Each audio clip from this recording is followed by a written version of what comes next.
कालच्या व्लॉगमध्ये तुम्ही पाहिलं की मी आले गावी, तर कशासाठी ते तुम्हाला सांगते. पण त्याच्या आधी नमस्कार. भक्तीच्या व्लॉगमध्ये तुमचं खूप खूप स्वागत आहे. तर गावची मॉर्निंग नेहमीप्रमाणे भारीच होते. तर थोडंफार बाहेर गेली, मॉर्निंग बघितली, खूप भारी वाटलं. थंडी त्यात भरपूर होती, त्याच्यामुळे भारीच वाटत होतं. आणि छोटी छोटी वांग्याची रोपं आम्ही लावली आहेत. थोड्या दिवसांनी ती मोठी पण होतील. त्यानंतर थोडासा पसारा आवरला. थंडी असली की पसारा भरपूर असतो. त्यानंतर तुम्हाला एक गंमत दाखवायची म्हणजे आठवडा बाजार हा फक्त गावालाच भरतो, कारण हा आठवड्यातून एकदा असतो. प्रत्येक ठिकाणी वेगवेगळ्या दिवशी असतो. आमच्याकडे शनिवारचा असतो. ह्यात भरपूर वेगवेगळ्या गोष्टी बघायला मिळतात, जसं की फळं काय काय. आम्ही इथे जरा खरेदी करण्यासाठी आलो होतो. थोडीशी खरेदी केली आणि बाजार बघितला, तर वेगवेगळ्या प्रकारच्या गोष्टी दिसल्या. आणि तुमच्याकडे पण कधी बाजार असतो ते मला सांगा.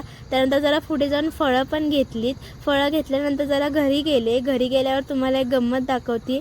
ही जी गाडी आहे, ह्या गाडीने आमचा 1 तास खाल्ला आहे. लिटरली ही गाडी सुरूच होत नव्हती. आम्ही सुरू करण्याचा प्रयत्न केला, पण त्यानंतर सीझनल फळ खाल्लं, ते म्हणजे स्ट्रॉबेरी.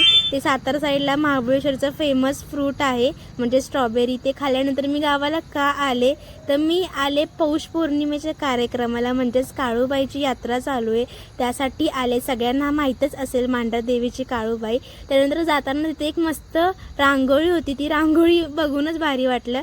आत गेली तर मस्तपैकी देवी सजवली वगैरे होती. आणि त्यानंतर हा छोटासा फोन दिसला मला, एका लहान मुलीने तयार केलेला. बघून लहानपणीची आठवण आली. कोणी कोणी असं केले.